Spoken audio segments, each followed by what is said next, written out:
I am the Tofu Golem. Please enjoy the video. In this video, I will show you how to make toffee for banoffee pie.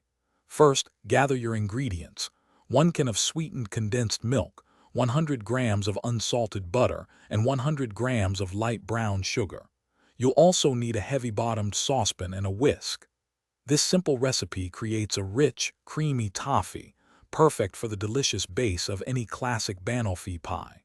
It's a straightforward process that yields fantastic results every time. Now let's start cooking. Combine the condensed milk, butter, and brown sugar in your heavy-bottomed saucepan. Heat this mixture over medium-low heat, stirring constantly with a whisk to prevent burning. Bring it to a gentle boil, making sure it doesn't stick.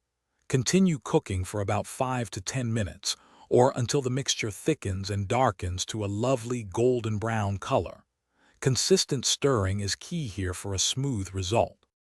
You'll know the toffee is ready when it reaches a thick, caramel-like consistency.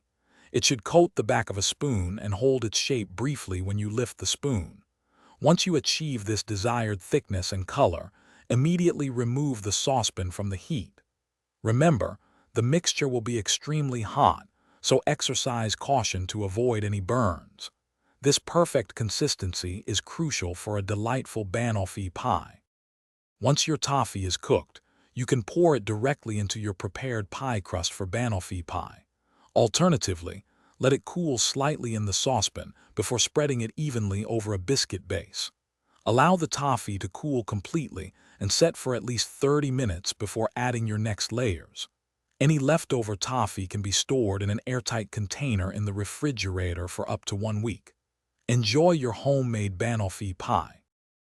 Thanks for watching. Consider subscribing if we helped you today.